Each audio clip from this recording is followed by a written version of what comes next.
think say they wise. Woman. Ego ko Yesu Kristo ni Imana. Ibyo ni ibiki ndi kubona wagisaza? Igisaza niwe wambibawe ngo karasa. Ubona ngende igisaza ko ndi umusitari ko kareba.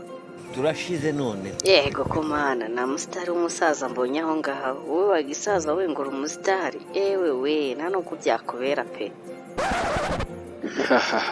Ndagusetse pe wakana we nagubona umuntu dripa bahagaze ibyo ni ibiki wowe urimo. Gusa iterambere kuvuga ryasize niri yewe ndagusetse nta cyambere aho ngaho pe ibyo bintu byihorere. Ahubwo wowe ujye uva mu nzira ureke guteza umutekano muke kubera ko uracyari muri analogue. Igihe tugezemo ntabwo ari igihe cyo gukina sha, ni igihe cy'abantu basirimutse gusa. None se gusirimu kuvuga ni ukuhe? Ni ukuba umuntu azi ubwenge bwinshi cyane, ni ukuba umuntu akora ibintu byiza sobanurira kize.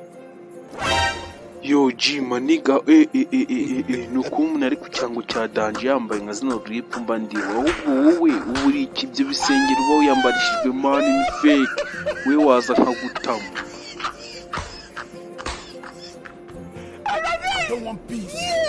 I want problems always. None se muze icyo gitebo wambaye nizo kwita drip uziko nawe urakasa mutwe. Siko sha uri dage we urabone cyangwa umuntu abahagaze warangiza ukagipinga. Reba nk'iyi costume mba navaye. Iyi costume zana ryaturutse mu Bushinwa wowe uracyakina mana. Cyo ntago bigikora wana. Wowe ushaka gusikira costume ko ibyo bintu bive mu byanaloge wahano rero ko nabantu basirimuka.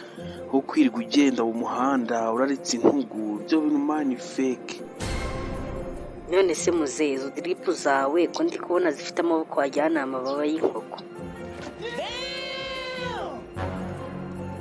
Bande se nyagukozaho yo bita amababa kugira ngo wumve ukuntu afite ubukana. Teki upfa kunkozaho gutyo twange twari twa fake numve. Ariko ntabisuzuguye pe ibyo ngibyo nta bintu birimo pe. Ayo mababa se yewe. No.